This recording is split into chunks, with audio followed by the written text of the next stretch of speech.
ঠান্ডা লেগে গেছে গাইস, আর এবার গরম দিচ্ছে। ব্লগে এই ব্লগটা ভাইরাল করো না।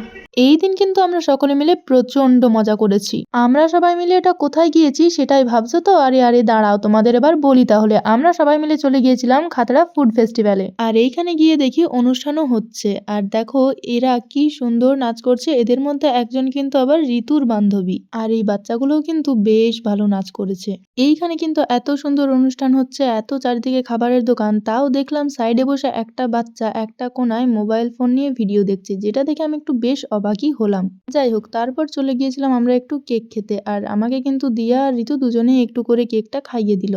তারপর আমার দেখা হয়েছিল রিক আর অঙ্কনের সাথে। ওদের সাথে দেখা করার পর আমরা গিয়েছিলাম আবার মোমো খেতে। মোমো খাওয়া হয়ে যাওয়ার পর আবার আমরা নিয়েছিলাম ক্রিস্পি চিলি বেবিকর্ন। আর কথাটাই হচ্ছে ফুড ফেস্টিভ্যাল মানে খাদ্য মেলা, সেখানে না খাবার খেলে চলে বলো? আর সবার শেষে আমার দেখা হয়েছিল এদের সাথে। এখানে এত কিছু খাওয়া দাওয়া করার পরেও আমরা তিনজনে আবার গিয়েছিলাম সৌরনীলে ডিনার করতে। আচ্ছা, আমি মাঝে মাঝেই কমেন্টসে দেখতে পাই ঋতুর কিন্তু একটা বেশ বড়সড় ফ্যান রয়েছে, তার নামটা এবার একটু কমেন্টে জানিয়ে যাও তো দেখি। স্টার্টার আইটেমে ছিল চিকেন তান্দুরি, আর মেন কোর্সে ছিল বাটার নান, আর সাথে চিকেনের প্রিপারেশনটা কি ছিল ভুলে গিয়েছি। আমরা খেয়ে দিয়ে বাড়ি যাই, আর তোমরা চ্যানেলটা সাবস্ক্রাইব করে দাও।